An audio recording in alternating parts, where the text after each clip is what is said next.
Burks on his feet. He looks up and gives me a grin and says, "Hey dude, you too must be from Marin."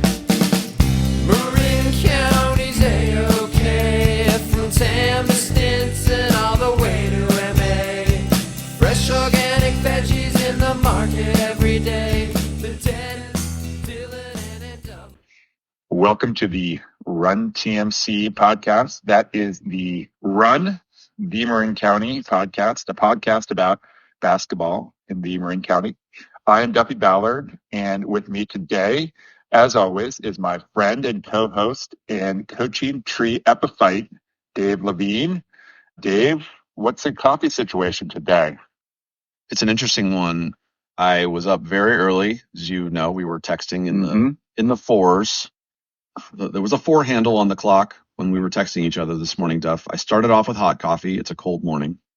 But round 2 of coffee was iced coffee. So I got range. How about you? Yeah, I was in the 4 handle, and I was having numerous handles of coffee between about 4 and 5:30. And then I got perhaps a little excessively caffeinated. So I've been chilling out without any coffee, but I do expect I'm going to need a perk up here pretty soon, probably after we record this podcast, to be able to make it through the rest of the day, and potentially a nap before practice later, Dave, because I don't know about you, but I don't often get up at 4 in the morning, but when I do, I get tired later in the day. Yeah, it's funny how that math works. Yes, I experienced the same thing. All right, epiphyte. Are you gonna take a chunk out of the epiphyte vocab word? Because I'm sure there are listeners out there that are scrambling to look it up right now. I Googled it immediately. I'm now regretting my inattention during plant biology in high school. Thank you, Branson, for the education. Sure, I'd say we are epiphytes, Duffy. I don't know how long we will live as epiphytes in the coaching tree, but I think that's a very choice vocabulary word. Nice job. Dan Dibley is smiling somewhere on his commute. Well, the difference, though, it's not like we're branches or limbs or even leaves. We are like a separate organism altogether, perched within the supporting structure of the Fulton tree and the Honeck tree and the Russ Bauer tree and the Tyler Gaffney tree. All these trees that are stout, and we're just trying to hang on and survive a little bit in the cracks and be our own microorganism. That's good, because I don't want to poison the Fulton tree. I don't want to tarnish the beautiful redwood that is the Fulton tree. Me either. Yeah. Speaking of the tree, segue alert. Wow. That was good. All right, the Stanford Cardinal, Dave, 5-0, the men's team. They got a win over UC Davis yesterday, November 17th. Maxime right now had 33 points and 14 rebounds. So they're off to a good start. Now, granted, probably not ACC level competition just yet, but better to start 5-0 than any other record in 5 games. Take care of business. Kyle Smith off to a good start. They're playing with great energy. And yeah, you look at their schedule. So they've been playing a lot of California teams. They played in Davis. They played Fullerton State. They opened with Denver. So solid teams. But I think it's actually a smart move by them to schedule kind of a reasonable preseason schedule, because their regular season is going to be really tough in the ACC. So off to a good start. And Duff, I would love to hear your perspective on your connection to the Stanford men's basketball team. Yes, Dave. So what I'm going to do is play a voice memo now that we've gotten in the habit of playing the voice memos we send each other on the podcast from my trip down to the farm. So, Dave, what I'll do is just send you my thoughts via this voice memo as I recorded them right as I was leaving the gym. And then I had a question for you at the end of my memo. So we'll bring it back to you in just 1 second. Hey, Dave. This is your correspondent, Duffy, reporting from Maples Pavilion at a gym you know quite well, where I had good fortune to be invited by Court Hazlitt, freshman coach at Archie Williams. Great coach, good guy. He arranged for us to go see a practice with his buddy, former teammate, and good friend from Hamilton College, where Court played, Kyle Smith, new head coach for your Stanford Cardinal. Known around college basketball circles as a savant of nerdball, does a lot of analytics. And you could see that, Dave. They were tracking virtually everything. They had a couple people with laptops going in real time during the practice. Players had some sensors on there. I think they were measuring like total distance and load and acceleration. Not sure exactly what they do with all that. And then other than that, Dave, it was kind of just a practice, practice like you or I might running through some shooting, some 5-on-0, some scouting against their upcoming opponent. They played Denver in a couple days. So they were running through Denver's set and running some zone offense against what they expect to see from Denver. So yeah, nice experience here, Dave. Maybe next time you can join me. I will say that as a Pac-10, Pac-12 guy, it was unsettling, perhaps is a good word to use to describe the ACC logo printed inside the paint on both ends of the court. And it did make me wonder, how long will that logo be there? Maybe you can chime in on this, Dave. So, Dave, ACC logo, how long is it going to be there at Maples? Wow, that's a tough one. I'm thinking 5 years, 3 to 5 years, and then there's going to be some other realignment. I don't know. Maybe all the conferences will get bought by a big private equity group. Who knows what's going to happen in the state of college sports? It's hard to handicap it, but a very good question. I'm intrigued to see how both Stanford and Cal, men and women, compete in the ACC this year. It's going to be a very new thing. I will say, Duff, I thoroughly enjoyed your voice memo, so thank you for doing that. I'm jealous. I would have loved to have sat in on that practice, and I'm intrigued by the use of technology. I would hope that a place like Stanford is at the forefront of using technology, and I assume some sort of AI mechanisms to analyze their practices. Yeah, I'd like to learn more about exactly what they do with the data. But yeah, they are certainly collecting a lot of data. That was for sure. They are perhaps not maximizing NIL money from what I understand, but maybe they'll get there at some point in the near future. Yeah, we've talked about it. They haven't been as aggressive on the NIL front. I will say I want to acknowledge the Stanford women's team off to a really good start. They were 4-0 under Kate Pay. They lost this weekend to Indiana. I watched the game, so they're now 4-1. And Indiana played a great game. I love watching the Stanford women mainly because they run the Princeton offense beautifully, which has so many different actions, and a lot of colleges do it. But Tara installed that years ago, and Kate Pay is just kind of continuing that kind of framework on offense. And Yeah. It's very fun to watch. Well, good. Yeah, I'm sure by the end of the season, I think I'm fairly confident in making the prediction that the Stanford women will have a better record than the Stanford men. Even if the Stanford men greatly overachieve, which they could, they have some talent in the ACC, but it's going to be a rough league season for them. Challenging, put it that way. It'll be challenging. I know you and I were texting. I don't know, when was it, Duff? The Duke Kentucky game, was that last week? Mm-hmm. Which was a great game, I know, but you think about Stanford matching up against Duke, and that the talent on that team is insane.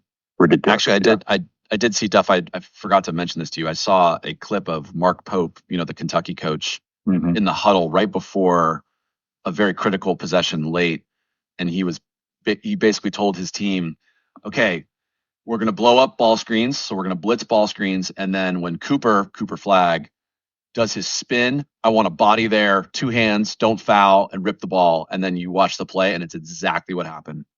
They ISO'd Cooper. He went to his left. He went to spin back right. The Kentucky help side defender was right there, took the ball. That was the kind of game-winning possession. So it was cool to see how Pope called the play, the kids executed, and they got the win. It was very cool. Yeah, and the narrative is Flag turns the ball over in a critical moment in the game, but we don't know until we hear that after the fact, what went into that. And, maybe next time around Shire, we'll draw up something different. Exactly. I will say, Dave, that Flag did make some outside shots. I'm not convinced he's got an NBA outside shot just yet.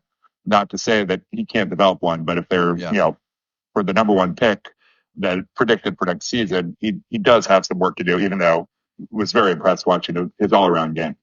We've been texting with our pal Jonas Honeck about grabbing a coffee, and first thing I want to ask him is, okay, give me your updated thoughts on Cooper Flag, because obviously Jonas coached against him when Jonas was at Prolific last year as an assistant coach, and Prolific played against Montverde and Cooper. So I'm curious for Jonas's perspective on how he's progressed as a player between senior year of high school and freshman year at Duke. Yeah. Good stuff. Well, we were talking about screens, Dave. So do you want to move on to the glossary? Because we've got yet another variant of screen to discuss. Go, Duff. Do it. And I don't know if you can hear the background noise, Dave. I apologize if you can. There's a bit of a Bob the Builder situation going on outside my patio, a little retaining wall work, and maybe some gravel being moved. All right, so we got the drag screen, Dave. So the drag screen is a variant on your ball screen, and it's really designed for sort of a transition secondary break type of action where you are having your screener set a screen and coming from behind the play, so trailing the play, and then usually they would pop after that screen. So if the trailer is coming down on the middle of the floor and you got a ball handler on the right side of the floor that might set the screen a little bit outside the 3-point line, so the ball handler can then take a couple dribbles towards the middle, try and get into the paint, and then that screener, like with any ball screen, they'd have the option of popping to the 3-point line for a shot, or they could slip, or they could ghost into space. And I know, Dave, you've been working on this with your team, so you've got some drag screen action as part of your early offense. And how's that going? I guess you don't have your screener, you don't have Carly in action yet, so you may not be able to visualize exactly how effective it's going to be for you. But it's a simple action. I mean, so again, I apologize to our listeners. We always seem to revert back to the Warriors, but it seems like something that everybody understands and watches around here. So if you think about Steph's bringing the ball up on the left side, for example, and Draymond is trailing, and then Draymond just sets a screen for Steph in the middle third of the floor facing the sideline so that Steph can use it. That's a drag screen, right? So kind of in transition, on the move, Steph's going downhill with his left hand, then he turns back to his right and uses that trail screen from Draymond, and then Draymond can either roll to the basket, he can slip it to the basket, he can ghost it, as you said, Duff, he can pop. So that's an action that's very simple. You can use it with a 2-guard front. The Oklahoma City uses it a lot with Shea. They used to use it with Shea and Giddey. For me, I've got 2 really good guards, and so that's what I want to use to kind of get one of them going downhill. Yeah, I think one of the dangers of setting this sort of screen is that you're right out in the middle of the floor, you're exposed, there's an official probably looking right at you. And so if you're not set on the screen, or if the ball handler tries to use it too early and doesn't allow you to get set, then you certainly could pick up an offensive foul. And we've seen that with Draymond and Andrew Bogut. I think he used to get a lot of these as well, space. So that is a caution. And while we're talking about this sort of transition screen, there's also the flat screen, which is another transition screen, which is set coming from the other direction. So coming from the front court, but set maybe at half court, maybe even in the back court if there's a pressure situation. And the flat screen is just right up against the defender. I think we may have talked about the flat screen before, Dave, but it's worth revisiting. And that just gives the ball handler a chance to kind of run his defender, if it's man-to-man pressure, right into a screen and then get some space. So kind of free him up into space, or her up into space. One defense against the drag, or the flat, but really against the drag more prominently, is if teams want to double it. So again, back to our friend Steph Curry, teams say, all right, we got to get the ball out of Steph's hands. So the defender guarding the screener will just jump it and double.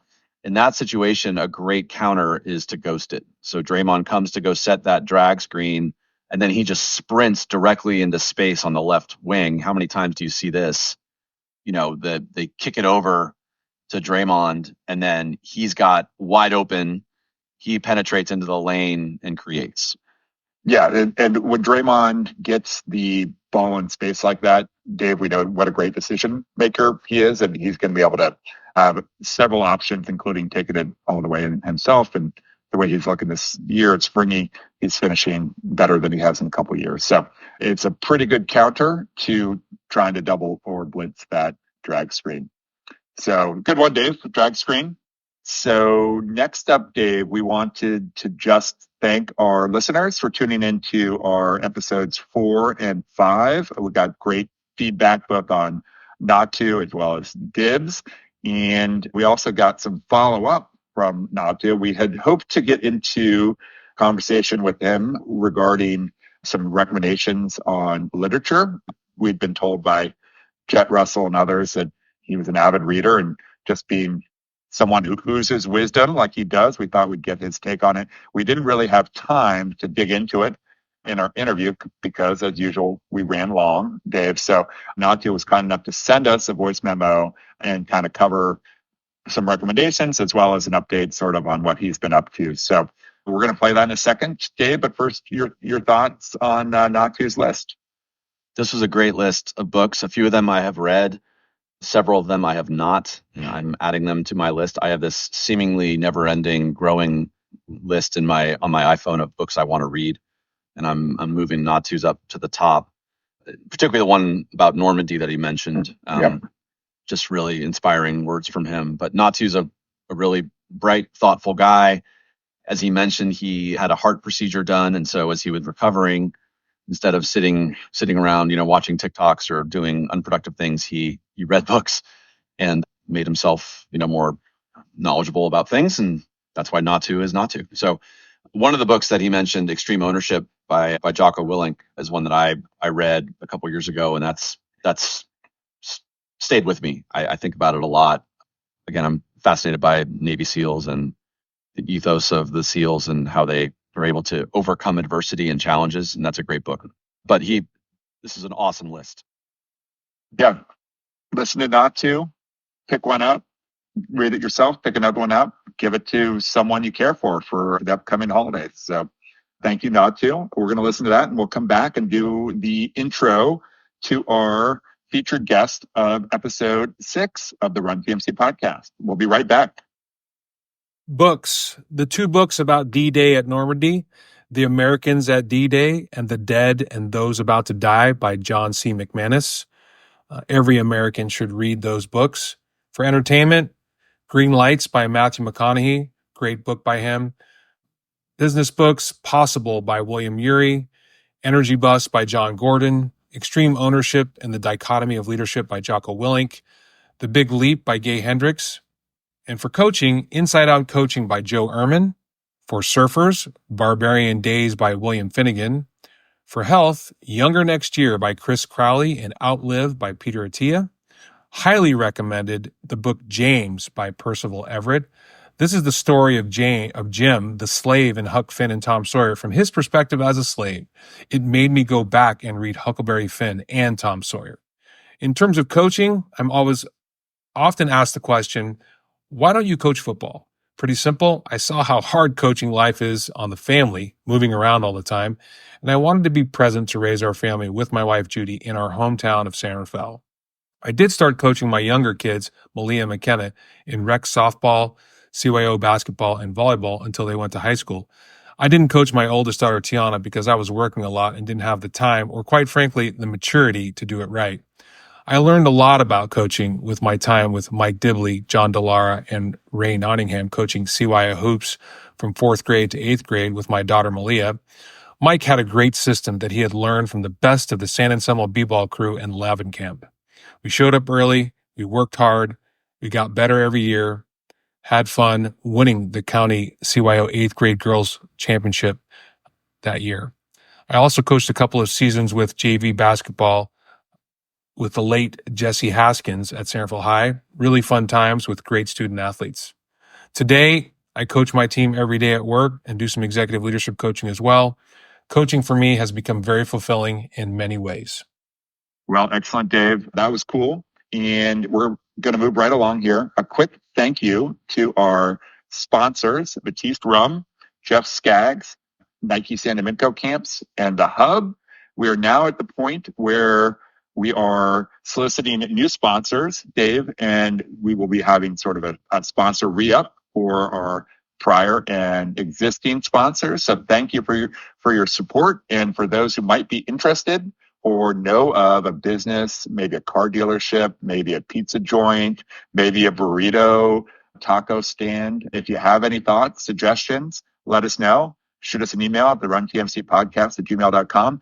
And we will be having a big Black Friday sponsorship sale. So when you email us, just mention the code Black Friday /Run TMC.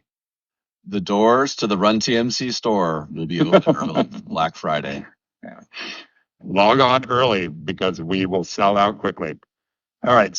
So we had the pleasure of interviewing Chris Lavdiotis, the new coach at San Marin for the boys, Dave. And it was a really awesome conversation.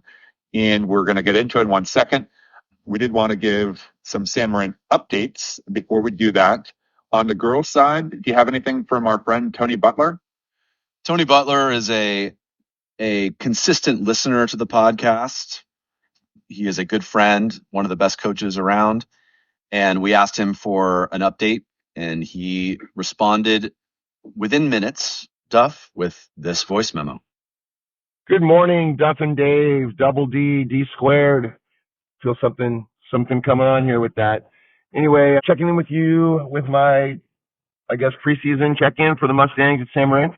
First scrimmage yesterday, got off to a good start, knocked the dust off, and looking forward to this week. This year we are going to be strength in numbers. We don't have a superstar. We have a couple players that I think that will be consistently solid for us. Quincy Dean, second teamer, coming back for her senior year, 3-year varsity player. Angela Stickle, another senior. She was an honorable mention player. She is our defensive specialist, toughness and grit. Abby Bartolo, junior, high energy, just go-to consistent offensive motor. Gets out in the passing lanes, great defender as well. Brianna Nottingham, stretch forward, can shoot the lights out. Looking forward to see her expand her game. Delaney Butler, Eliana Stram, couple sophomores that are on pace to really take another step forward and help us get to where we want to go. Gianna Garbarino, Grace O'Hara, Megan McHugh kind of anchor the post for us. They'll be fighting for minutes at that position, and that'll be a kind of night-by-night thing depending on how they practice and play. Lily Duvall, Olivia Maffei coming off the bench for us. Lily's a hell of a shooter. If she gets hot, she'll probably see the floor a lot on nights where those threes are going in. I think the best thing about our team is that we're going to be difficult to scout because we're not going to be super consistent in terms of who the leader is on any given night, like in the offensive category. I think that'll come from different places on given nights. Playing the most difficult schedule we've scheduled in my time at San Marin, so we're not going to judge our success early on based on wins and losses. The goal is to basically be highly, highly competitive come January, look to knock off the Giants and Wildcats, who are everybody's pick to win the league. I think that's fair. Got to knock off MC before you can tell anybody that they're not at the top of the food chain. But we all know Zach's got so much talent at Redwood, and now he's got experience with the title. So those two teams are the teams to beat. Tim and Branson, both going to be tough. I haven't seen the other teams in the league too much, so that's where I'm at with that. So I think that's really it. That's it for now, and looking forward to getting back out there and seeing everybody on the court. Happy hooping. Out here. So many voice memos. So many voice memos. All right. It's not dorky. It's not dorky anymore. Now it's just it's a fad. Yeah. Thank you, Coach. And good luck with your season. San Marin football update, Dave. You've got that for us, right? Yeah. So just this last weekend, San Marin made it to the open division for NCS for football, and they drew the unenviable task of playing De La Salle, national powerhouse forever. So San Marin was the 8 seed, De La Salle was the 1 seed. And while they fought valiantly, De La Salle beat San Marin 42-10 in the first round of the NCS Open. So great season for San Marin football. No small achievement to make it to the open division playoffs for NCS. Absolutely. And Marin Catholic also lost as well to another powerhouse. Cardinal Newman. Yep. So I know Coach Lav and Mike Saya are happy and sad, but now they get their football players back. And obviously the football players need to rest up a little bit, but great seasons. Congratulations to all the Marin teams. Obviously we don't have time to go through everything, but some volleyball teams are still in the mix. Some water polo teams are still in the mix. So love seeing all the Marin high schoolers compete in these playoffs. Yeah, we're getting a preview of what it might be like for basketball with the new NCS structure where teams are getting moved up or moved down. And, for example, the Archie Williams boys water polo team won the MCALs, and then they got moved up to the Open and lost in the Open. Whereas the team, they beat Redwood, stayed in Division I, and they won NCS. So congrats to Redwood. Yep. And Marin Academy water polo team that also won NCS.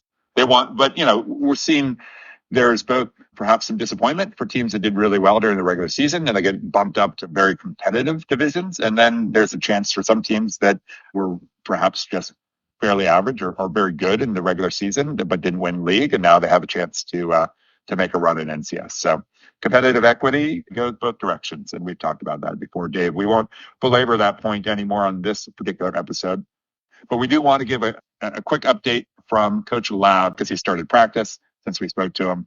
And so he sent us a message last week. So they had a scrimmage on Saturday. I don't know how that went, Dave, but they played Montgomery on Saturday. We played Montgomery in our foundation game, Dave. And so hopefully they had a good outing there. And he just concludes that this is a respectful, coachable, tough and strong and talented group of young men. A joy to coach them. And he says, finally, Dave, he says, I enjoyed the podcast on Pickup Hoops. That was episode 3, Dave. It reminds me of the old adage, the older I get, the better I was. So true, Coach Lav. That's true. Thank you for the update. We're excited for you to get your full squad in the mix, and we're very excited to see your team compete.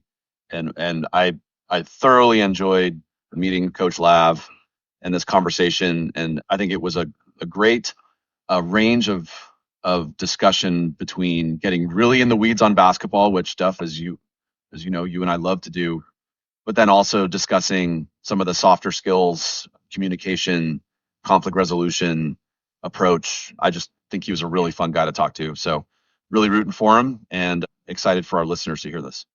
Yeah, and we're going to do a more formal intro as we get into the interview. So great job with this interview, Dave, as always. And thank you, listeners.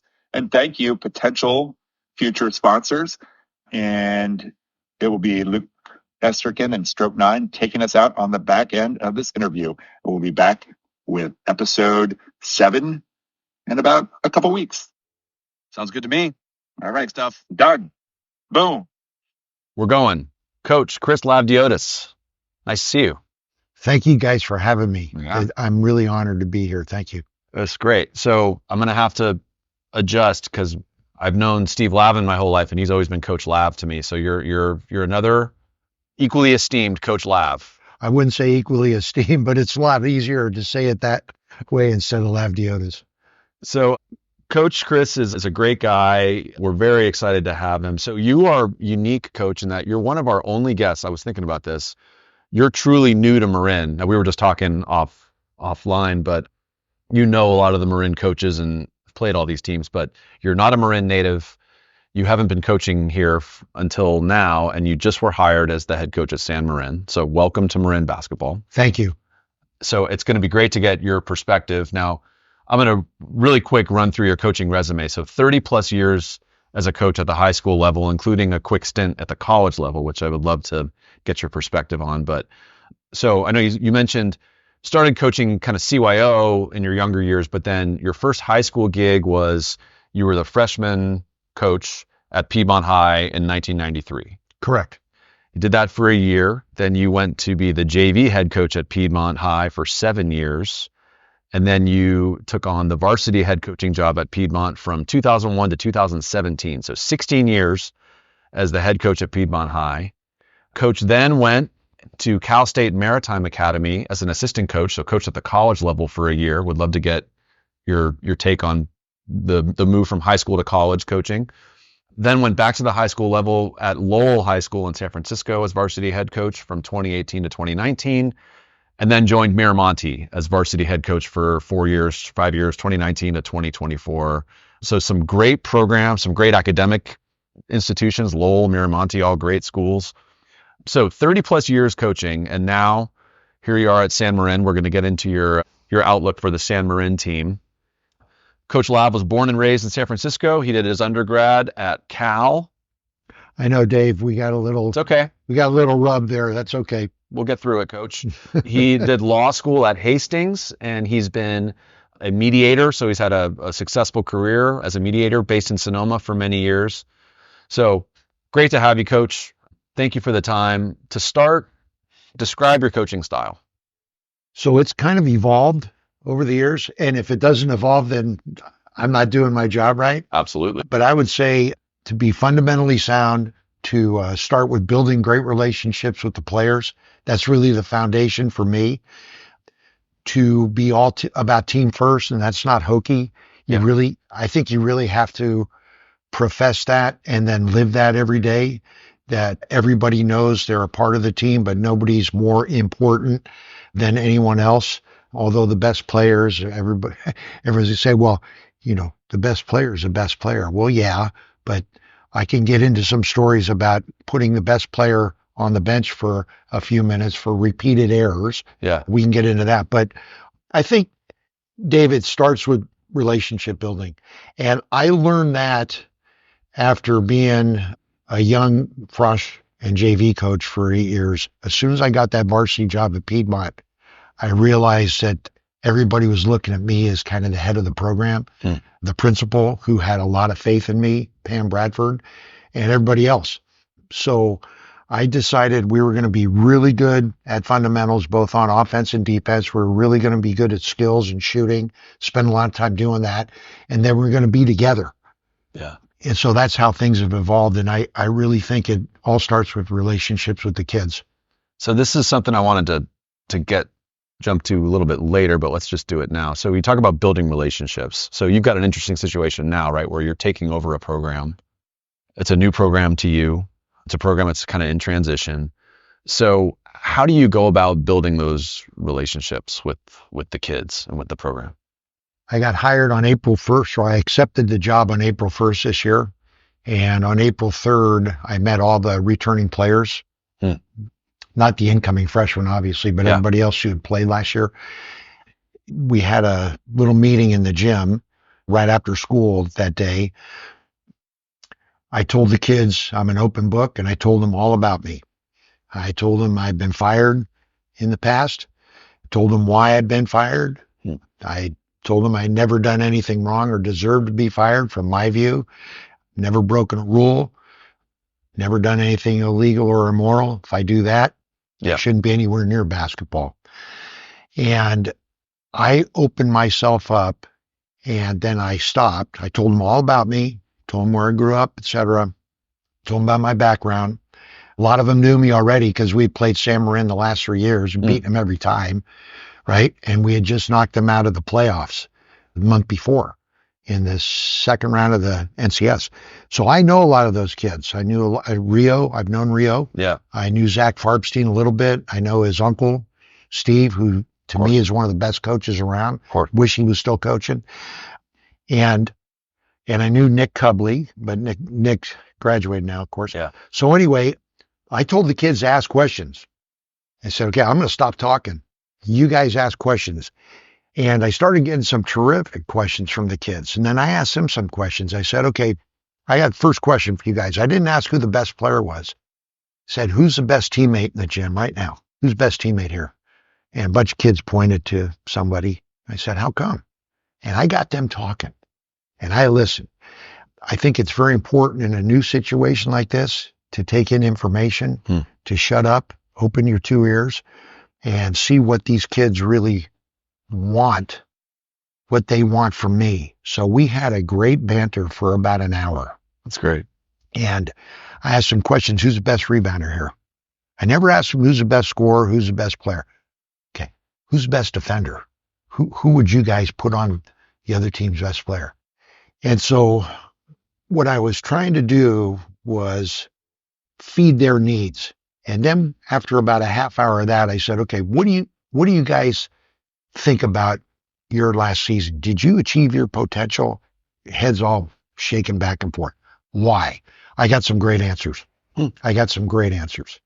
Nobody threw anybody under the bus, but they were very open on what they needed from me.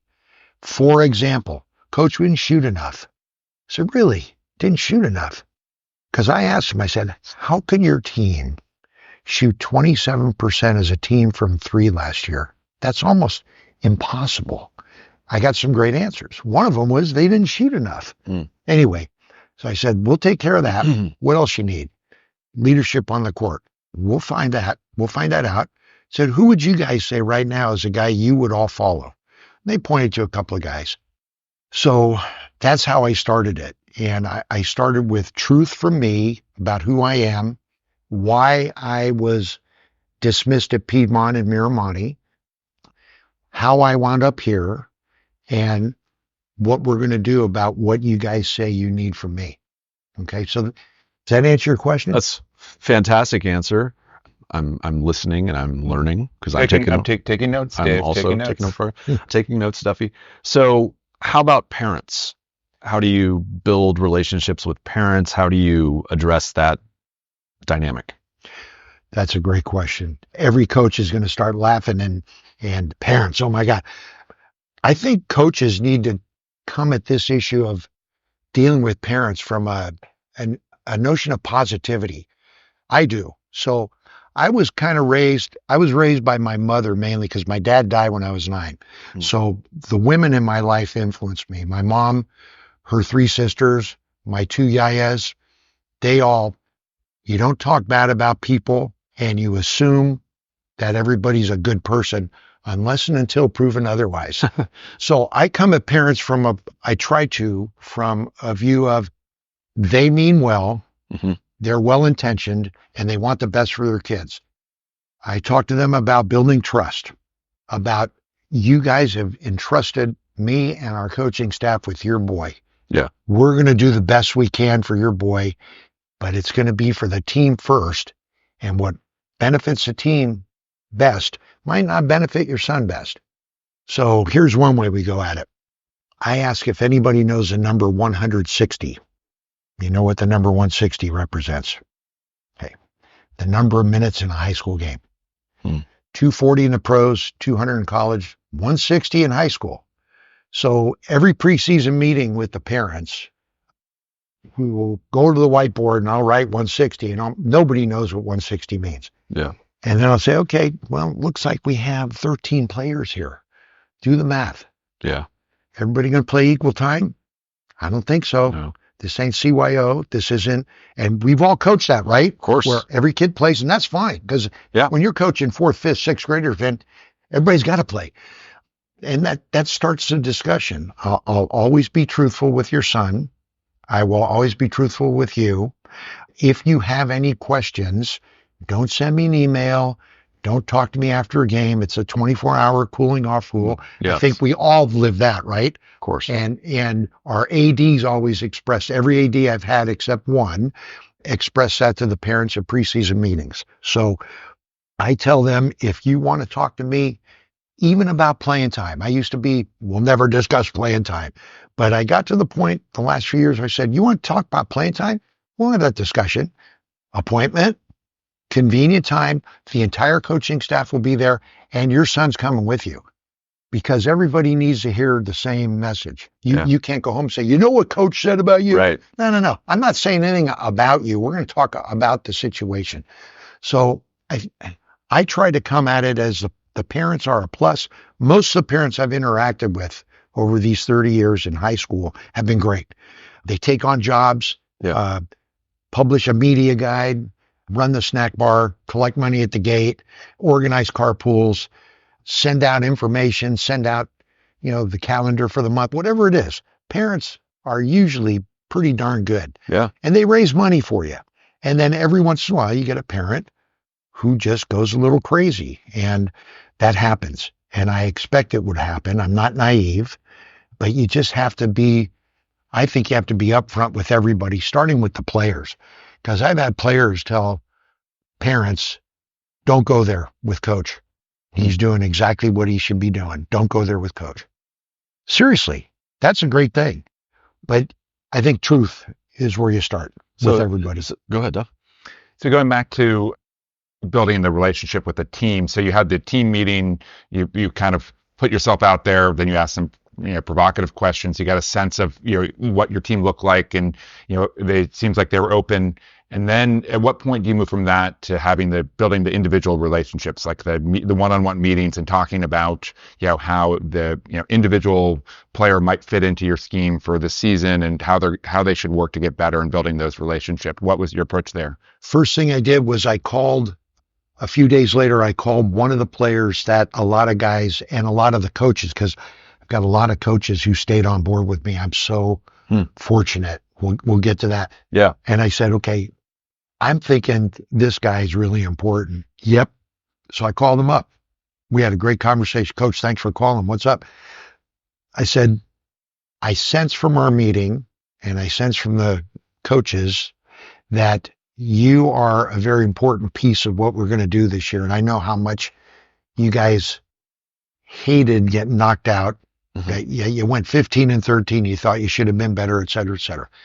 Let's talk about what you need from me, because I know you want to play college ball and how I can help you get there.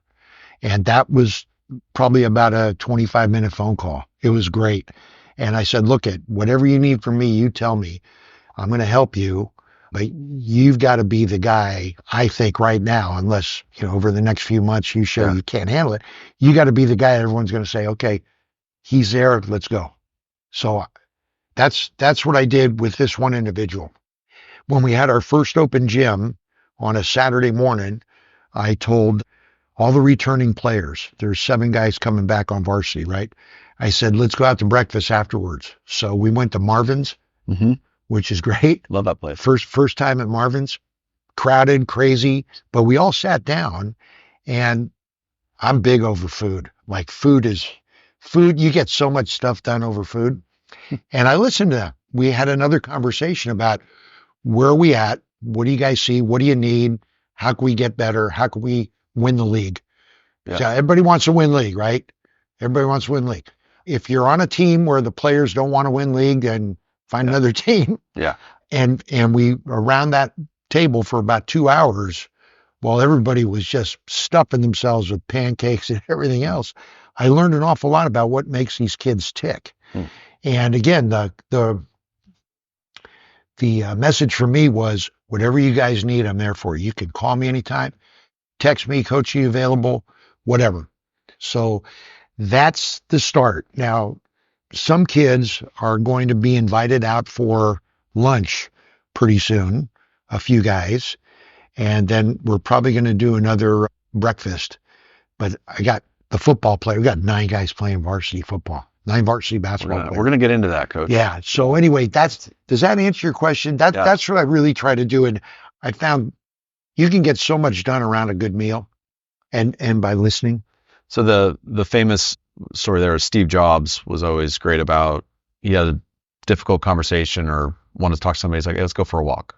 Right. Yes. And that was the way he did it. I like that too. I like kind of go for a walk and you start walking and you start not focus so much on the social dynamic and then just the truth comes out.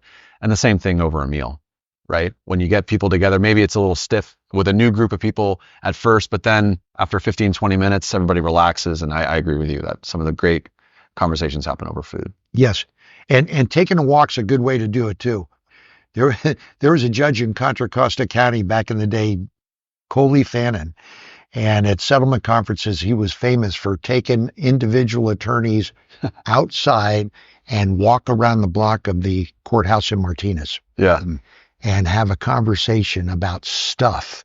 What he was really trying to do was get you to settle your case. Exactly right. Yeah. So great segue. As you're talking about building these relationships, I'm drawn back to, this is a question actually that Duffy had. So your career as a mediator, right? You're a lawyer, you're a mediator. So how has that, and it seems like it's already kind of seeped in here, but how has that role and your skills as a mediator, how does that inform your coaching? I've become a very good listener, and I've become more patient because when you're trying to help people resolve a conflict, my maternal yaya said, God gave you 2 ears, 1 mouth. Think about that. So patience and listening and then keeping the conversation going. Yeah. And some people say, well, as a mediator, then how are you going to resolve a conflict between 2 players? Aren't you going to choose sides? Like you're the coach. You can't be a mediator. Well, yeah, you can be the mediator. You talk things out. Yeah. You listen. You have the guys talk to each other. That rarely comes up with guys. I think it comes up more with girls. And in fact, I heard you on a podcast talking about the dichotomy between coaching girls, coaching boys. Yeah. But that's how mediation has helped me. It also helped me become a better father. To raising 2 daughters. Yeah. You know, they're tremendous people. They're great kids. I'm really close with both of them. But, you know, if you're impatient as a parent, you say some things you regret saying. Toothpaste is out of the tube. So I think mediation's helped me tremendously in coaching. That's great. On that topic, because we've talked about this before, but what about your relationship with officials? Have you used your mediation skills in that regard? Because sometimes it's hard to listen to officials because they don't want to talk at you. They just want to be left alone. But yeah, talk about that. I'm so glad you asked that. That's really evolved. Yes. I consider my relationship with officials to be really top notch. And as a young coach, it was not. I was Were you aggressive? When I coached the freshmen in the JV, I was a little bit crazy on the sidelines. When I coached CYO ball, I was loud and obnoxious. And I would say rather immature coaching 5th, 6th, 7th, 8th graders. Again, when I got the varsity job, and I said this before, I realized you better stop acting that way because more people are watching you. Only few people come to the lower level games. Everybody's watching varsity game, and you're kind of the head of the operation. Yeah. So I'll tell you, one referee in particular helped me tremendously. His name's Shelby Flowers. Shelby's still reffing. He's probably doing a lot of D2 basketball. One of the best. And one day in a summer league game, there was a controversial call. And the ball rolled out of bounds, and I was kind of getting upset with Shelby. I was a varsity coach, and he called for a towel, and he did what good referees do. He took the towel, grabbed the ball, and walked to the scorer's table and took the towel and started drying the ball because it was wet, right? And as he was doing that, he calmly came toward me and said, Coach, I might have missed that one. I said, Shelby, it's all cool. He goes, you know what I'm saying? I said, yes, sir. Game played on. I told my players after the game, I said, that guy just helped your coach calm down, and that guy deserves our respect. Instead of throwing a tee on me or throwing me out of the gym, whatever. So that helped me. And that was the first summer I was coaching varsity basketball. I determined then that it was time to start having conversations with refs. So you ask most of the refs who work my games, free throws being shot, the ref who's over at the scorer's table said, hey, man, what did you see on that? Because we had this angle, we saw this. Right. Coach, you got a different angle than me, but here's what I saw. I said, okay, give us the next call. Ha, ha, ha. Everybody starts laughing. So I started doing things like that, just lightening the load. And I tell the players, I say, I've always told them this. Bad body language is one of our 3 non-negotiables. And so you can't do it to the refs. Captains can talk to the ref. We're all going to do a Luca at some point. Let me be the guy who talks to refs. And I'm not a saint. Don't get me wrong. Yeah. But I've learned over the years how to talk to refs instead of yapping at them. And we all get bad calls in the game. We can go through stories that we have. I don't want to bore the listeners. Yeah. But I have gotten myself to the point where when I was at St. Mary's College last week watching one of their practices, 2 officials walked in that I haven't seen in a few years.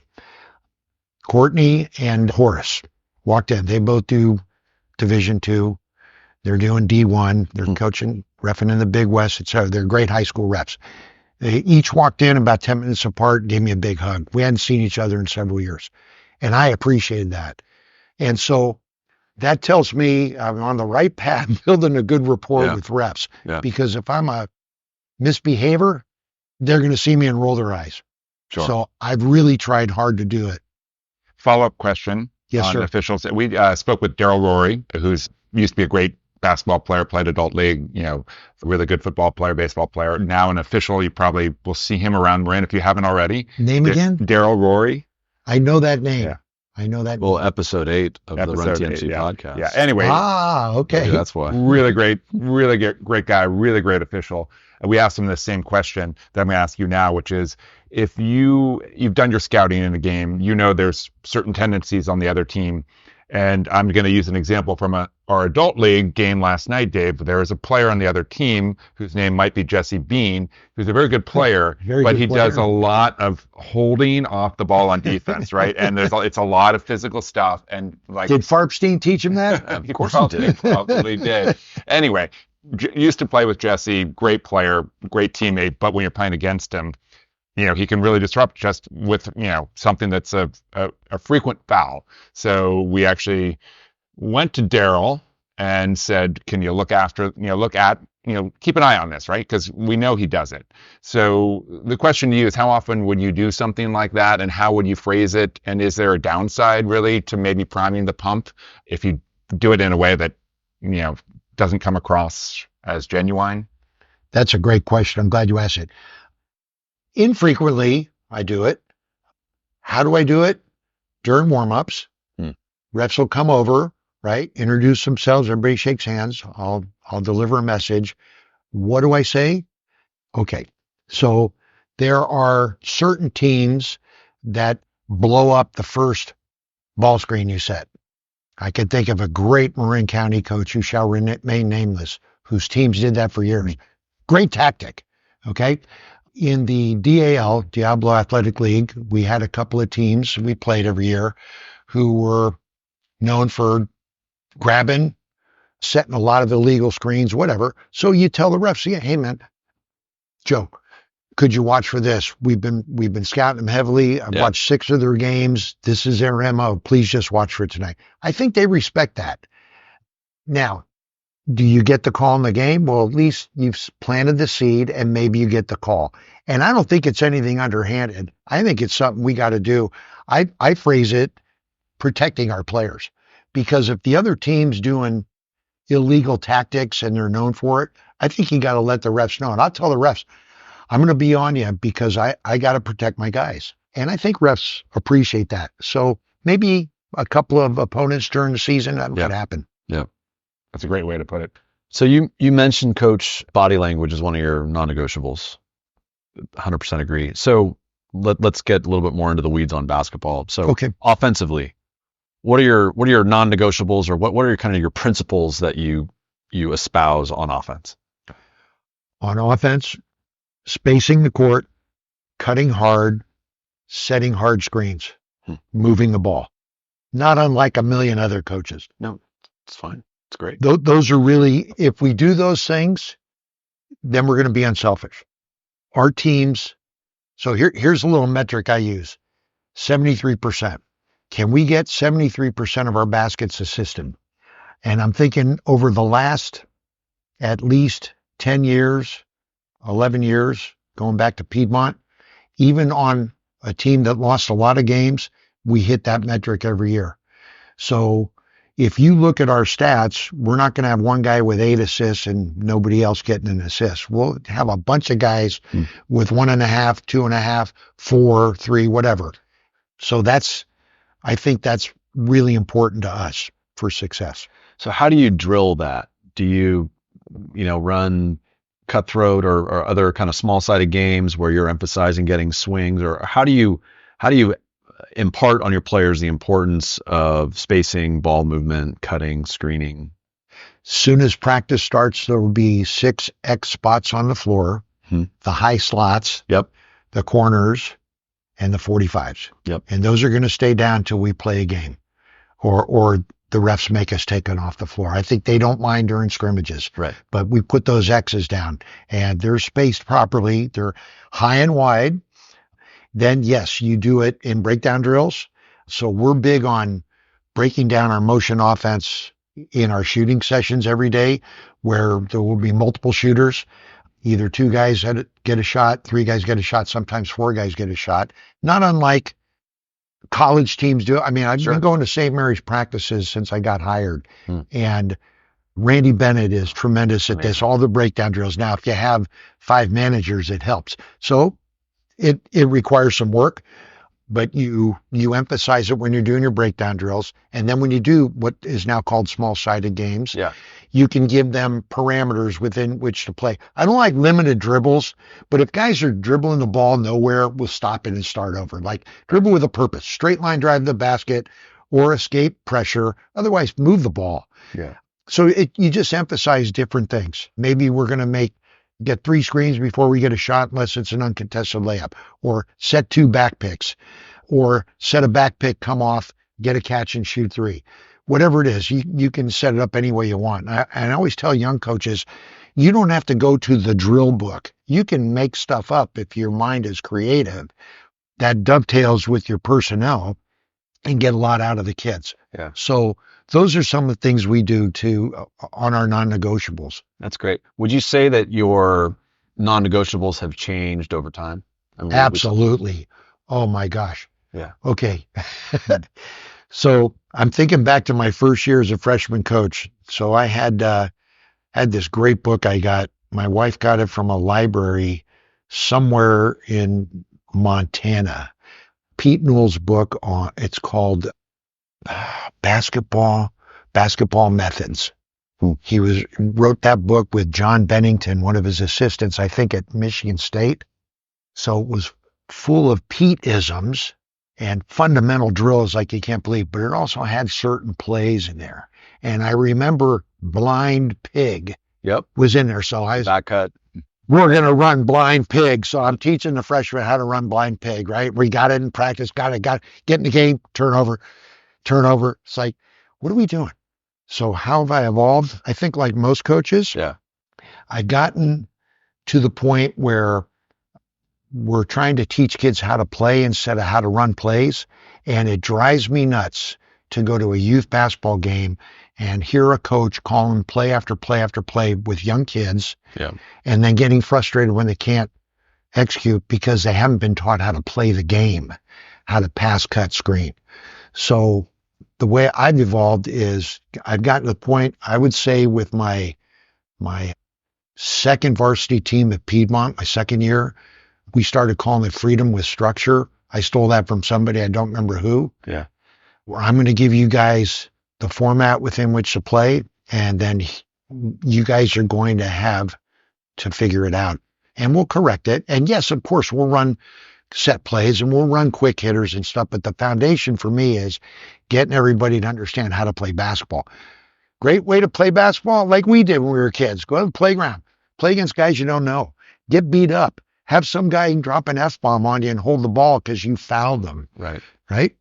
Well, you haven't heard this yet, but we have, by the time this interview airs, we'll have already launched it or dropped it. But our friend Mike Delosio walked on at Indiana and played for Bob Knight.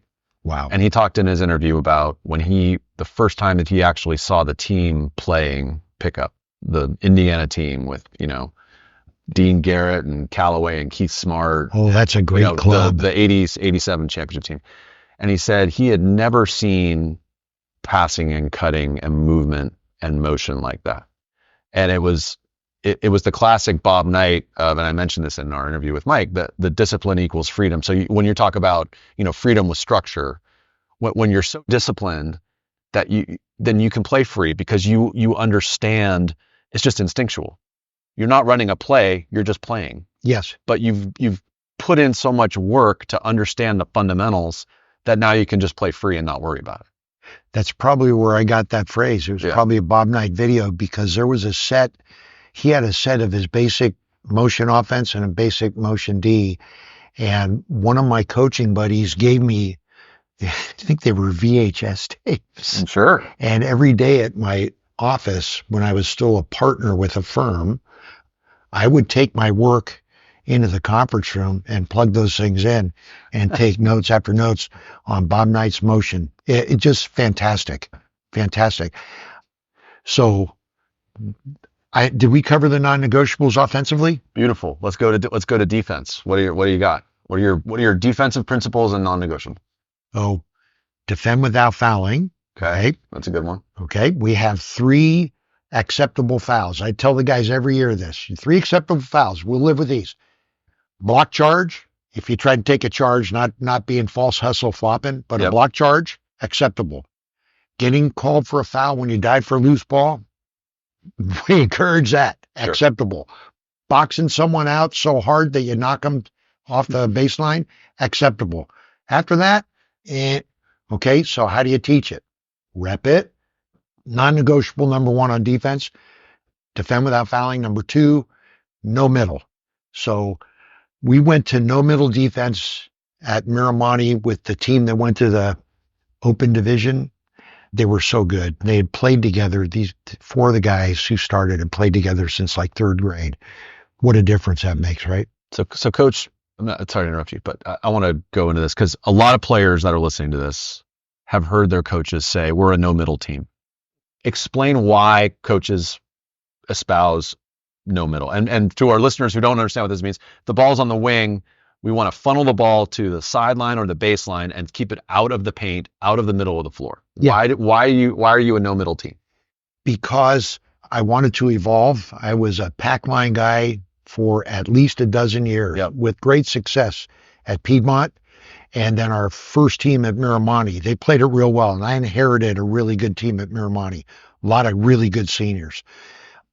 But we decided we wanted to be more aggressive. And with the shooting out in the DAL, playing a true pack line, 1 step inside the arc, hard to get out on shooters, unless you're elite athletes like the University of Cincinnati had under Mick Cronin. Yeah. So we decided to go to no middle. No middle means what you said. Yeah. No middle means playing defense with your chest. No middle means being able to turn your hips, open up, and sprint to funnel a guy into a double team in the jail, okay, with proper rotations on the backside. No middle means you got to teach X outs, and that's a hard thing for kids. And then with that, how to teach an X out, long closeout without flying by. Right. So these are hard things to do, and it took a while, and it will take a while for any coach to get his team there. The team I'm inheriting, I think we can play that. Exceptions to that, and I'm going to bring up a specific player. You probably have seen Gio Brivelli. Yeah. The Rafael left-handed guard. Really good going both directions, but you really don't want him going left. Are you changing that philosophy based on the fact that he's a left-handed guy that maybe could get middle to strong hand? Are there exceptions, or you're gonna have this rule and you don't want to confuse things by thinking about individual players? So does Colin Hamilton listen to this? Because I know Stevie Johnson does. Everyone listens to this, and everybody. You know that I'm a coach at Archie, so you know that I'm like thinking. We had a great game last year at our MLK, that double overtime game. That was one of the best games of the year. If Gio catches the ball, a lefty, let's go lefty wing. Yes, yeah. Okay, left wing, early help. So in no middle defense, you got a helper and a dropper, and then 2 guys on the backside that kind of zone the backside, right? Helper comes out to hopefully trap or impede the drive where the guy's being sent down the sideline. The dropper drops, sinks to the level of the ball, take away that dead corner pass along the baseline, right? Then we got to X out on any skip pass out to the 45. So you really got to load up on a guy's hip. If he's a really good left hand on the left side, you got to get on his hip, get your arms out, and absorb. We call it absorb contact with your chest. So you're still going no middle. Even though he's a world-beating left-hander, he's on the left side, you'd rather him dribble with his right hand, but you're going to go no middle, and you're just going to get your early help on the left side. Yes. And you're going to get a drop. And Coach mentioned an X out, which is a term that coaches will know what that means. A lot of players should know what it means, but essentially it's a way that teams can rotate defensively to recover, right? I mean, it's a really important concept that coaches, I'm sure, are teaching their kids. If you watch a lot of NBA ball, I mean, NBA's king of the X out because there's a 16-foot wide lane and there's a defensive 3 seconds. So it's really hard to help across the lane. Yeah, that's great. I love this. I can talk ball all day with you. Okay, let's get into San Marin, Coach. You started get into this, but why don't we talk about the team, what you're kind of how you look at the league, a fresh set of eyes on the MCal with you, right? What are your thoughts? League's going to be tough. I like it where you don't have a night off. Yeah. You got to be prepared every night. That's like the DAL. There are no gimme games. Last year when they went to play everybody one division instead of two, it was a little different because there were some fairly weak teams from the other division. But I think our league, the players say, Coach, the league's wide open. Players know who's on which team. I know who's on most of the teams. We will have battles every night. We will be prepared. Our goal is to win the league. You only get 8 games. So what you have to try to avoid, Dave, is a bad loss. Yeah. You know, we've all had those. You lose to a team you had no business losing to, but things didn't go right. Other team played great. Hats off to them. But with only 8 league games, one shot at each team, you better really be prepared. So I look at it as a great challenge. I look at a guy who just wound up at Redwood from Branson via Reardon, who's a really good player, and he will be a Cal Bear. Yep. So I'm glad for that. But we're going to have to work to beat teams, and it's going to start on the defensive end. We're going to have to hang our hat on defense. So I'm told by the players, a lot of different teams could win this league this year. Let's be one of those. Well, you're playing at Paul Faribault Court. You know, Paul Faribault was about as good a defensive coach as there's ever been. So I've heard in this county. Yes. So how about your schedule and specifically you're at a school that we've talked about this a lot. You're at a school that's got a really good football program. Yes. You know, San Marin and Marin Catholic, I think, are unique in that way. You've got some really good athletes who play football and who also play basketball. How are you handling that? Glad you asked. So I think the term is backload your schedule.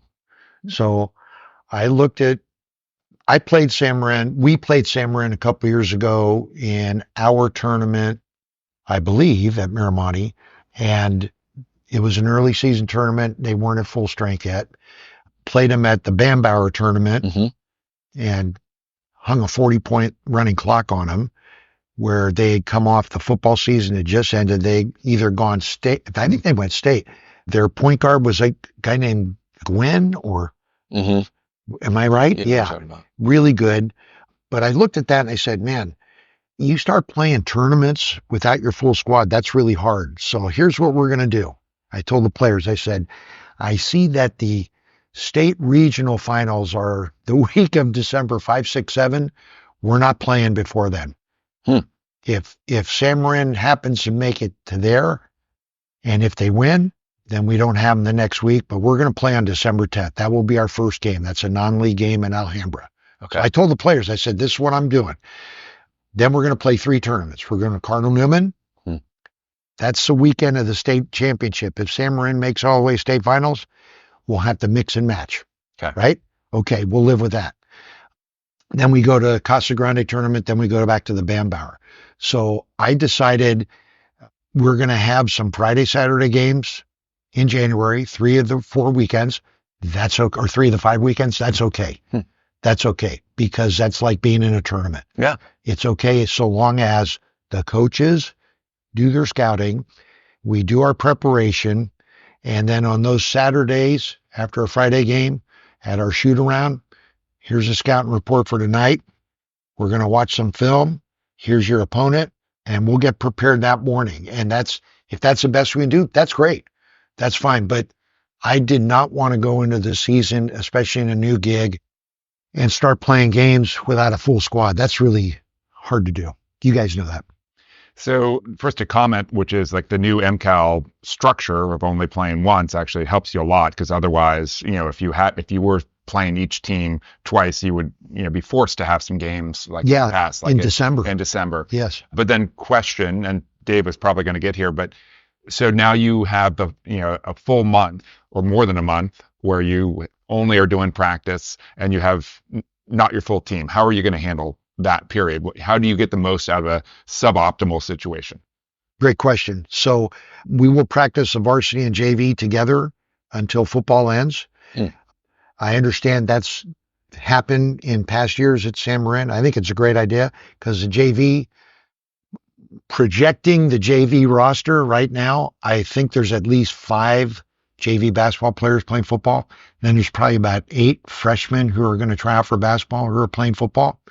So, and there's going to be a lot of frosh coming out. So they'll practice together alone, and then JV and varsity will practice together. But here's the thing. There's a rule in the CIF, 18 hours a week of sports, athletics.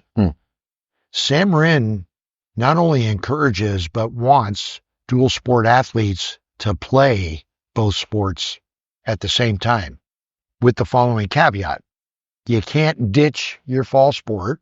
I sent a guy back to football, Piedmont, one year. He quit halfway through the season to come to basketball workouts. I said, you go back to the football coach, and if you don't want to play football, you're not allowed here, because I don't want that coach saying I stole you. Anyway, sorry for the segue. But we're working on a plan right now where the football players, after football practice, will come to basketball. And this happened at Miramani. I had 2 great players who made it work every day. Every day, September, October, they came to every open gym. When we got to November, Miramani was still playing playoff games, I think, for 3 rounds. The only time they missed was a football game. They came to the gym. So they come in, I give them a protein bar. You guys good? We're great, coach. We're ready to go. So that's what we're working on right now. And I'm working with Coach Dom really well on this, and with the AD. And so we're trying to plan limited to 18 hours. If you come in, at least watch. And if that 18 hours is a problem, at least watch what we're doing. And then you can get work in during individual and team breakdown stuff. So that's our plan. So the short answer is we're going to hope to have as many of the football guys on the basketball court, even while they're playing football, being really cognizant. I want to make sure this comes through well, of health and safety. So guys are beat up and tired. Not tonight. Not tonight, man. Just watch. So that's the plan. Hopefully it works. Does that 18 hours include if you're just watching? That's a great question. I got to look at that. I don't know the answer. I don't know the answer to that too, because I think the CIF could say if you're requiring them to be there, that's part of their 18 hours. However, football, they're practicing, 4 days a week and playing 1 day. I think a game counts for 3 hours. So that's 11 hours. So we should be able to get them on the court. And here's the other thing. They want to get in the court. Right. So what we've done in the fall is we're doing all these different open gym sessions and weight room sessions. We got some kids come at 6:30 in the morning to shoot, even though they should be sleeping, but that's what they want to do. So we provide it. Yeah. And then on Tuesday and Thursday nights, after volleyball practice is over, one of the assistant coaches opens a gym, and a bunch of football guys and some non-football guys come back in for extra shooting. And that's all we're allowing them to do is shoot. So they're getting on the shooting machines, and it's good. They want to be there. So we got to figure out a way to make this work. Great. So that's how we're hoping to get around it, Duffy. Yeah. Coach, amidst your 30 years of high school coaching, there was a year where you went to the Maritime Academy, which is always had a great basketball program. What was that like for you coaching college? And then also, how was it being an assistant coach after you've been a head coach for so long? So it was a tremendous experience. Brian Rooney, who I think is one of the best college coaches around and Phenomenal. a tremendous clinician, right? He spoke at our clinic last Saturday. Brian and I were talking during the summer because I had been let go at Piedmont, and he said, Lav, you want to come here and help me? I said, well, let me think about it. It's a long drive to get to Vallejo in the afternoon traffic, right? From Piedmont. But anyway, after thinking about it, I said, yeah, let's do this. I'd love to. And then Brian takes the job at East Bay. East Bay, right. So his brother Brendan takes over. Brendan had been training the team. Yeah. He's got background in physical therapy. So Brendan and I talked. It was his first year as a head coach. Fabulous. I said, what do you want to do? He goes, Lav, I need you here. I need you here. What do you want to do? I said, why don't you let me do the defense? Just let me be involved with that. I will sit on the bench. I will track every possession, defensive possession. You will love my notes. And at halftime, I'll have 2 minutes with the players on what the trend was and what we need to do to adjust our D. If you let me do that, I'm happy. Boy, it was great. So I wasn't the head guy. Yep. I was there every practice. I got to know the players really well. One was John McMillan, Craig's son, John, great guy. All the kids were great. They were there because they wanted to be there playing basketball and go to that school. It's hard to get in, and there ain't much scholarship money at Maritime. So my experience was very positive. I learned how to be a liaison between the players and the head coach, something I'd never done before, because guys come to the assistant with some concerns. And being able to just sit on a bench, and I was in charge for a while of substitutions till it really started interfering with my defensive tracking. That was a great thing to do. It made me a better coach. It really made me focus on what's important. And I saw that even in NAIA, every team has good players. You know, our scout reports, this guy scores 25 a game. It's like, you kidding me? How come he's playing for Northwoods out of somewhere in Washington? There are players everywhere. I tell kids, you want to play, there's a school for you. So it helped me a lot. It was a great experience. Good for you. Craig McMillan played for Arizona, right? Who's that? Craig McMillan played for Arizona. He was on the Final Four team with Steve Kerr and Tom Tolbert and Sean Elliott. It's a great team. I remember that team. He's a tremendous guy. Duffy, anything on college coaching? We good? Move on? I think we can move on, Dave. Thank you for asking. That's maybe the first time you've ever asked me if I have anything to say. Duffy, I'm developing as an interviewer and a teammate. I'm trying to be a good teammate, Coach Lav. There you go. Okay. That's one of our non-negotiables. That's right. Let's talk about pickup hoops. So you mentioned, you were texting us that you played a lot of rec ball in your day. So first of all, you grew up in San Francisco. Yes. Playing on the playground in the Sunset, right? Yes. San Francisco, a great historic city for pickup hoops. So discuss kind of the lessons learned as a kid growing up playing pickup hoops in Sunset District. Early experience in conflict resolution. Yes. Starting your career as a mediator early. So I would say I was one of the organizers. Like, okay, show up 9 a.m. tomorrow. Yeah. Whoever shows up, we'll pick sides and we'll play whatever sports. You bring your bat, bring your mitt, bring some balls, bring a basketball, whatever. And we play whatever sport, you know, because Sunset Playground has one of the better gyms in the city. It's tremendous. So I organize teams. I know you've had another guest on here. I think it was Mike Syed who said you only got 6 players to play baseball, no right field. Right, exactly. That's not right. Exactly. So, and kids don't do that stuff anymore, but that's the experience was, if you thought you got fouled and the other guy didn't think he got fouled, he fouled you. Now you got to fight. Whoever's holding the ball is going to win. F-bombs are dropped, and you got to figure it out. Because the only person who's around is the playground director, and he ain't out there watching. Right. He's either in his office or he's in the gym or whatever. So you just figure stuff out. There's no parents, there's no coaches. It was great. It was great. Growing up in the city, our street had 45 kids on it at one point. So if we weren't at the playground, we were on the street playing whatever we wanted to play. And I just thought it taught us how to play the game and how to love the game, how to really love playing ball and compete against each other. And then you've had, your whole adult life, basically, you've been playing, pickup basketball, right? You mentioned you played, first of all, you played at Lincoln High, obviously in high school. Then you went to Cal, you played intramurals, you played in rec leagues in San Francisco and Oakland, you played in the Lawyers League. So, I assume that as a coach, just the lessons you learn, even beyond being a kid, but now into your adult, in your 20s and 30s, playing pickup ball. I mean, I know, Duffy's one of the best pickup basketball players in Marin history. He's a legend. The lessons that Duffy's learned playing pickup informs his coaching, right? And so, and I assume that's the same for you. Well, it is. My high school experience wasn't the greatest, and that helped me determine that when I became a coach, I was going to make sure kids had a great experience, because it's their experience, not mine. I already lived mine. Right. And then playing in rec leagues, especially in a lawyers league, Dave, you got 10 lawyers on the court and the rest on the bench and 2 refs that have to deal with a bunch of lawyers who all think they're right. So it could get pretty heated. The competition was really good. There were a lot of good players. I'm thinking back to a game at G&N Junior High School, a playoff game, but I won't get into the details except to say what I learned playing rec ball was that you got to have a calmer demeanor if you're going to be a coach. Like, you can't be all hot and bothered by everything. And believe, I got hot and bothered a lot. In fact, I played over here in San Rafael one year. I remember playing at San Rafael High School.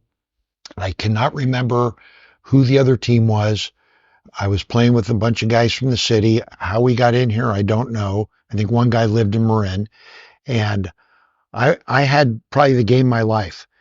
I also got nailed on a deep pass where I went up for it like a wide receiver. Yeah. And the defensive back took me out, and I got up ready to fight. And it's like, what are you doing? You can't do that. So those kinds of experiences helped me determine that if I was coaching a kid that was like that, and I tell them all the time, I was you. You can't do that. Here's why. I'm going to help you get through that. So, teaching that next play mentality and stuff, really hard for boys especially to figure out. But that is what playing pickup ball helped me, I think, do better. Absolutely. Absolutely. What do you tell your players about pickup? Is it something you encourage them to do in the off season? Do you talk about sort of what they might learn from playing pickup? Yeah. What type of conversations do you have with your players? Yes, I do. I tell them to go to a playground that they haven't been to before, bring a ball and see who's there and just play. And then find out who you're playing against. Maybe you make a new friend. Maybe you earn some respect. Maybe you find out, oh, this guy plays over at some other school. I'll see you in the fall, whatever. But yeah, I always encourage them to do it. At Piedmont, I used to tell guys, go over to Berkeley. There's great courts on San Pablo Avenue, or go to Bushrod in North Oakland and play. And you will play against really good players, and you might be the only white guy there, and that will help you become a better player because you're going to learn how to interact with people who don't look like you. And I think that's a great thing. So I tell guys all the time, just go somewhere you haven't been before and play. I don't know if kids still do it. Do kids go out and play pickup? So there's a difference. So I was talking about this with somebody else. So a lot right now, as we're leading up to the season, teams will have open gyms, right? So the coach will open up the gym. It's not a practice, it's just an open gym, and the kids show up, the team show up, and they play. And they'll say, Coach, I'm playing pickup. And I say, there's a difference between an open gym with your team and playing pickup. Duffy and I are going to go from here down to the Y, and we're going to play pickup with people we don't know. Good for you. I love that. Right? Yeah, everything's going to hurt tomorrow. But playing pickup is playing with a hodgepodge group of people you don't know and needing to figure it out. That's different than playing unstructured with your team. I totally agree. And from a social growth dynamic, I think playing pickup is really important. Yeah, and Dave, just to expand on that a little bit, I mean, it's not only, learning how to fit in with people that are strangers or may look different than you, come from different socioeconomic backgrounds. It's also, from a basketball perspective, so helpful because you have to figure out how you're going to fit in. Like, because your role on your high school team may not be your role in this pickup game. Like, you may need to be a 3-and-D guy. You may need to just rebound or whatever. It might be a screen setter. Be completely different. You got to figure it out. Honeck said a great thing when we were talking about playing pickup with Jonas in one of our interviews. He said it teaches you pecking order. And I thought that was a great way to put it. Yeah, I heard that. Just, okay, it's game point. Who's going to take the last shot? Right. And if I'm 0 for 20 today and I've got an open shot, I'm not going to take it. I'm going to kick it over to Duffy, who's 8 for 9. You figure out kind of how do you read and adjust what's going on in the game. And pickup gives you that in a kind of a real-time setting. I think it's really useful. Okay, Coach, who do you admire as a coach? Like who have been your kind of influences? So whether it's college, NBA, high school, but let's talk with coaches. Who do you like? Who do you like to watch? Well, I like to watch the Warriors, obviously, and I think Steve Kerr's above everybody's pay grade. That's my perspective. Couldn't agree more. Yep. Guys who have influenced me or mentored me. John Peterson, when he was at Ohlone College. JP was a fabulous coach. He played at Metro State for Mike Dunlap. They won a couple of Love Mike Dunlap. D2 titles. Yeah. And then JP got the job at Ohlone back around 2000. And I went to a clinic down there that he put on for high school coaches. I was brand new varsity coach. I met him. I started going to all his practices, became a friend. He had a great influence on my offensive style of playing basketball, how to play it right, how to read defenses. Great mentor. Mike Phelps. Yep. Both when he was coaching O'Dowd. at Bishop O'Dowd and then after he left O'Dowd and couldn't coach anymore, Mike started coming to Piedmont practices and observing and giving me tidbits of information, including printed materials. You know, Mike just used to sit at his computer and tinker all day with stuff. Offense is legendary. I bet Lou Ritchie's still running his high post offense. And then Mike started saying, you know, come out of my house and let's talk hoop. So you show up in Mike Phelps' house and there'd be 3, 4, 5 other coaches in there. And it was like free basketball clinic with Coach Phelps. So great mentor. Guy I really like and I've taken a lot from is Randy Bennett. His 4-out motion. He's kind of getting more into ball screen stuff and a little continuity stuff now. Pace of play, little slow, but his concepts, tremendous. Yeah. I've taken a lot from Randy and just observing his teams, going to his practices and talking to him has given me a better understanding of how to play motion offense and how to read defenses, teach the players how to make decisions. And then the guy who hired me, Mike Herrerius, Mike was a great coach at Piedmont, didn't have the greatest success that he probably wanted to have, had some difficult teams he had to deal with, but he taught me so much about basketball, introduced me to his dad, and then introduced me to Pete Newell, which I was forever grateful for. So those are guys that have been influencers. Great. The guys I like to watch and steal from, besides Kerr, we've stolen a lot of Warrior stuff. And people say, well, you can't run with the pros run. Well, you can run the concepts. Sure. You can run after timeouts. You can run side out of bounds plays like they do. You just Split actions. split actions are just a big part of what we do, right? Jay Wright. So it was like, okay, Villanova runs the simplest and most productive 4-out motion of anybody. So if you weren't stealing from Jay Wright, you weren't paying attention in my book. So we've taken a lot of their concepts, simplicity being one of them. Play off 2 feet, 2-foot jump stop. Play off 2, exchange away, Yeah. shallow basket cut, and then get into a ball screen, move the defense. It's fabulous stuff. So those would be the people I'd say. Love it. Okay, Coach, what's your favorite drill? I'll tell you, this is probably my favorite offensive drill because my teams consistently say they like this. It's progression or a progressive fast break. Okay. So you start with a free throw with 2 guys on the lane. The guys on the lane, their other teammates are on that baseline. The guy shooting a free throw, his 4 teammates are on the opposite baseline. So it's a free throw for a point. It's 2-on-1 down. It's 3-on-2 back. It's 4-on-3 down. It's 5-on-4 back. It ends with a 5-5. I got that. I don't know. I think it might have been Mike Montgomery when he was at Cal, or it might have been Ben Braun when he was at Cal. But anyway, some people call it progressive fast break. We call it progression. The reason it's my favorite is because every year when I ask the players, what stuff do you like? What don't you like? They love that. It teaches you pace. Yeah. It teaches you reads. It teaches you decision making. And it teaches you how to get a shot off quickly when you have an advantage. So that's my favorite offensive drill. Can we just run through it one more time? Because I think probably the listeners and maybe myself would like to hear it one more time. I remember this is a great drill. So you run this one day? Okay. So you have someone on the free throw line. Yeah. And then, kick us from there. Okay. So let's say we got green and gold teams. Okay. So green shooting a free throw at north basket. Yeah. Okay. There's 2 gold guys on the lane line, ready to rebound or take the ball out of bounds. The green free throw shooter has his other 4 teammates at the opposite baseline. But they're not in play yet. They're not in play yet. Yeah. And the other 3 gold guys, because 2 are already on the court, on the baseline where the free throw is being shot.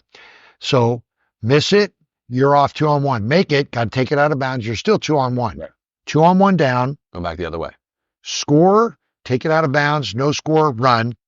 The guy who shot the free throws, the one defender back, he picks up two of his teammates now. He's going 3-on-2 It's a 3-on-2. Okay. and then so It's a 4-on-3. Right. And it's a 5-on-4. Then it's a 5-on-5. It's a great I drill. remember That's great. Montgomery's Cal teams running this, and I think his best team was with Jerome Randall, Theo Robertson, Patrick Christopher. Those guys were good. Well, I don't know if you heard our interview with Dave Liss, who was a Branson kid who walked on there, but he was on that team. Yes, I haven't heard that interview He's yet, great. but I remember Dave Liss, great player. But he talked about having to guard Jerome Randall. It's like, you kidding me? Like, the guy was unbelievable. Talk about making you a better player. Yeah, yeah. So that's one on offense. I think defensively, gosh, okay. Dave Liss was sitting right over there, by He the way. was. Yeah, it's a He couple was. seats over. Yes, indeed. So another drill I stole from Mike Montgomery, who I think is one of the best coaches around. He's great. I just was upset Fabulous. when he left my Stanford Cardinal Yeah. to go coach my Golden State Warriors, and it was a bad outcome for everybody. It was. But I still love Mike Montgomery. Okay, Yeah. go ahead.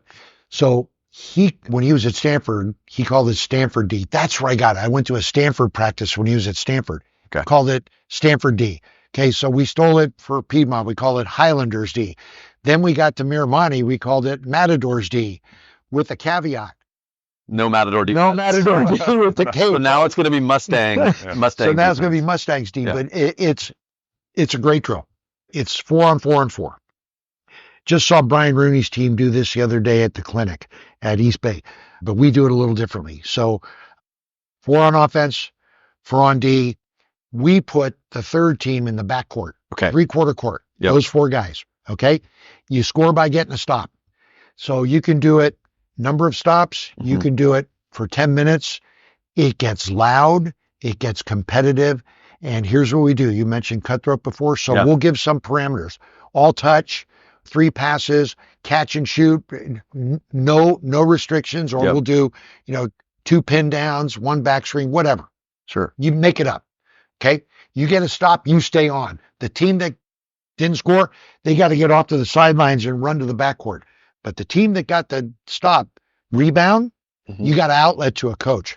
So you put a coach on each wing, you got to complete the outlet. The team that didn't score can steal that. Okay. What are we teaching them? Complete the possession, right? Coach, how many times do you see teams play great defense, get a rebound, and then give the ball right back? Your Golden State Warriors last year tended to do that a lot. Yes, they did. Yeah. And This it year, I think it's going to be different. drives me nuts. Okay, so I like this. Yeah. Continue. So Yeah. so the defense gets a stop, they outlet it to the coach, and then where's the drill? And go? then the coach is the team in the backcourt, the next team They're the on, new offense. is sprinting onto offense. They're Got not it. walking on, and the coach is going to fire it to one of those So guys. we're on the go. So now the guys who just got the stop, they got to pick up 4 different guys. Right. They're talking, You're scrambling. and now they know we got to stop. We got to stop. We got to stop. So That's great. 3 teams. If you don't get a stop or you give up an offensive rebound, you're off. We'll play that possession out, but they know they just got an offensive rebound, so we're going to get off. You can't give up an offensive rebound.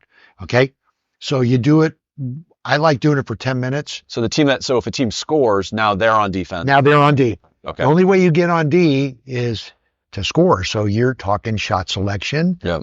unselfishness, get a great shot, try to get a layup, Right. get a sure shot. If they score, do they outlet to the coach as well? Like immediately outlet? No, Yeah. no, if they score, yes, they got an outlet, but there's no steal there. Yeah. Because they scored, they're on D, Right. get it to a coach. The outlet, then the new team comes on New offense. team comes on. So what you got to do is avoid great. guys walking back. Right. So you People got to gotta need to sprint get- down yeah. the sideline, Right. get out of the way. I'm stealing this one. This is The great. reason I Great, like yeah. that drill is because, again, when you ask your team at the end of the year, what did you like? They all like that drill. It gets everybody. It gets a competition element. And if you have lower numbers, you could do that 3-on-3-on-3 too. You could. I mean, Right. Yeah. it's probably better with 4s, but still. It's really good with 4s, and I'm not a big shell defense guy, but that drill works with 4s. You can do it with 5s. It gets a little bit crowded, but that's okay. Yeah. Basketball's 5-on-5. That's great. Love One more specific question, because I'm going to steal it as well. Okay. The outlet is coming to the coach, and then the coach catches it and passing to the oncoming team now in offense.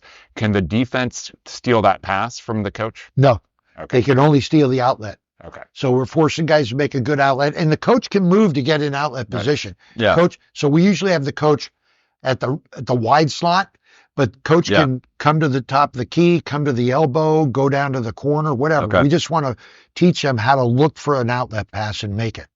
Got it. All right. Coach Lav, we've reached crunch time. You're familiar with crunch time. I've heard it. You've heard Yes, it. sir. Okay. What's your favorite gym? My favorite gym ever? Yeah. Kezar Pavilion. Good answer. There's just something about it. Even though University clobbered us in the D3 semifinals last year, knocked us out. Yeah. Great gym. Played there. I've coached there. It's just iconic, and they're rebuilding it, as you know. I do know we had our San Domenico team had our playoff games there last year. It's great. Locker room's not great, but the gym is unbelievable. But when you walk in the locker room, Dave, you get to tell the story of who dressed in that room. Oh yeah, it's unbelievable. So I told my guys last year about the 49ers. I told them guys who played for the Bay Bombers and roller derby dressed in this. Yeah. Yeah. So they're like, look at me, and I There's said, history there. you guys got to look up your history, man. But yeah, Yeah, it's amazing. Okay, toughest team you ever coached against? oh boy, Salesian. Hmm. Almost any of the Salesian teams. I'm a very good friend with Coach Mellis. We're fellow Greeks. But I would say the Salesian team in 03-04 season. So I had a great group of seniors at Piedmont. One was Eric Flato, who went on to play at Yale. And I can't remember who Bill's great players were on that team, but I remember being up by 1 with about 8 seconds left in the game. They fouled us. 1-1 for Piedmont. Bill ices our player, Mm-hmm. Calls timeout, makes them think about it. misses, race down the court. Somebody hits a 2 to beat us by a point. My poor player, who is one of the greatest kids on earth, Yeah. was inconsolable. I sat with him in the team room for about an hour after the game. It was horrible. Yeah. That wasn't Bill's best team, but it was tough to play against those guys because they had so many different players who could score in a variety of ways, and we had them that night. Hmm. I would think second toughest team would be when Desmond Simmons was a senior for Salesian, and then I would say Jonas's team that beat us at Miramonte in the 2019-2020 semifinals at College of Marin. We were up 19-13 at halftime. I was at that game. You're at that game. Yeah. It was hard to score, but they couldn't score against us. We were handling it. We gave up 13 points. I remember. Half. We missed a wide open, nobody near me, gimme, and Matt Meredith missed a wide open 3 from the top of the key. Either of those probably would have iced the game. And we lost, I believe, 41-37. And they had beaten us at the Piedmont tournament in the semifinals earlier in the season. Very close game. We were really well prepared. Yeah.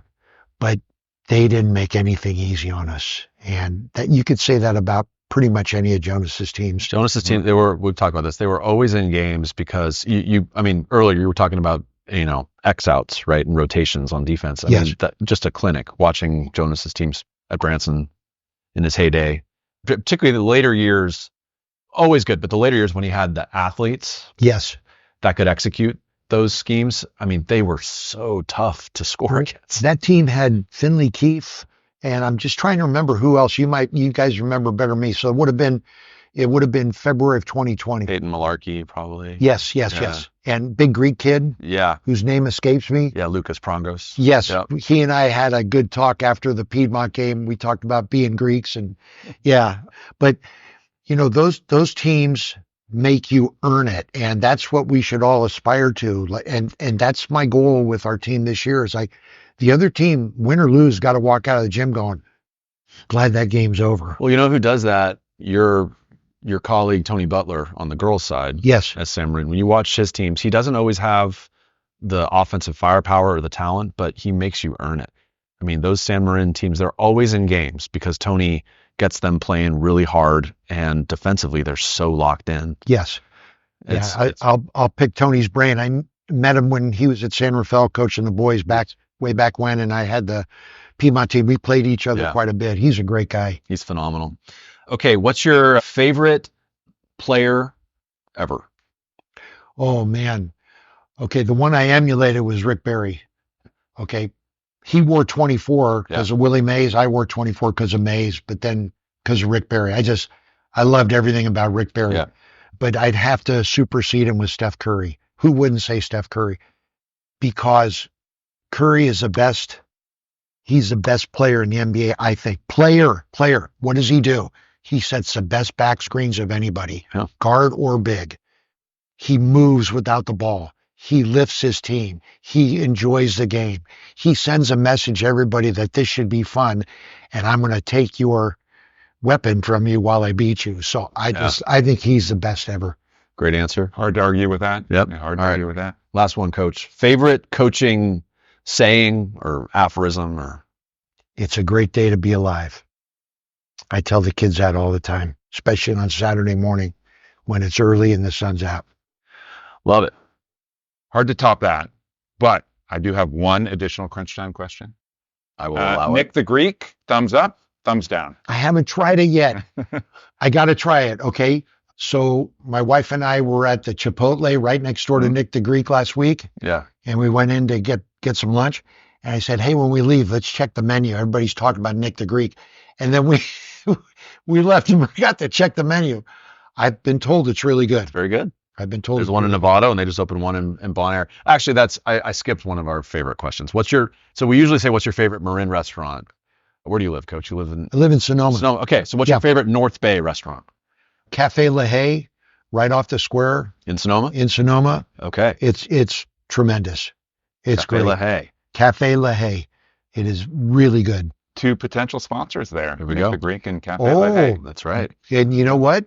The owner's name is Saul. Better call Saul. Better call Saul. Oh, yeah. I'm going to do that. Coach Lav, so fun to talk to you. We can talk hoop forever. We might need to do a round 2 with you.